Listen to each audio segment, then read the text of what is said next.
Today, we're diving into a topic that touches almost everyone: home ownership. It's often seen as the ultimate life goal, but in today's market, is it really a dream or more like a trap? Yeah, especially when prices are just bananas. I mean, you look at housing markets from Sydney to Toronto to New York, everything's inflated. And people still rush to buy like it's musical chairs and they're afraid the music's about to stop. The fear of missing out is powerful. But let's be honest, owning a house these days can feel less like freedom and more like a golden cage. You've got the mortgage, the maintenance, the taxes. It doesn't end. That's the thing. Everyone tells you owning a home is an investment. But if your investment locks you into a stressful financial commitment for 30 years, are you really winning? Exactly. It's like people are trading flexibility for this illusion of security. You want to switch careers, take a sabbatical, move for love or opportunity? Guess what? Your house says no. And let's not forget those golden cuffs we mentioned. You might feel rich on paper, but if you're stuck in a high mortgage and living paycheck to paycheck, it's not really wealth.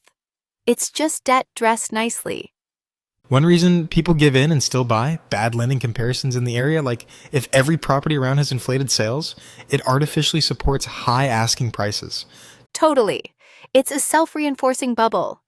Banks and agents use recent overpays as comps, so the next buyer ends up paying even more. It's not about what a house is worth. It's about what someone was willing to overpay. And sometimes buyers justify it by saying, well, rent is high too.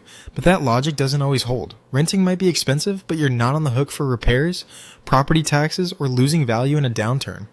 Plus, you can leave. Try doing that with a house in a declining neighborhood or a cooling market. Selling under pressure can be brutal and often impossible without taking a hit. It's like you're buying a lottery ticket with debt attached. Sure, maybe it appreciates, but maybe the roof leaks, the city raises taxes, or the market tanks. And that appreciation?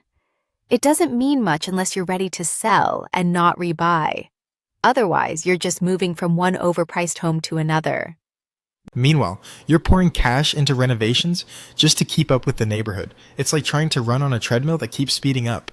And speaking of renovations, have you noticed how many people buy fixer-uppers thinking they'll save money, then end up spending more than the cost of a turnkey place? Yeah, or they watch one too many home makeover shows and think they are about to flip their way to riches. Spoiler, most people don't. Bottom line, buying a home isn't always the rational choice it's made out to be. In many cases, it's emotional, cultural, or just plain peer pressure. And the smartest move might actually be not buying. Or if you already own in an overheated market, selling while the frenzy is still on your side. So maybe the real question isn't, can I afford a house? But, can I afford to stay trapped in one? Exactly, and that's the thought we'll leave you with today. Are you owning your home, or is it owning you?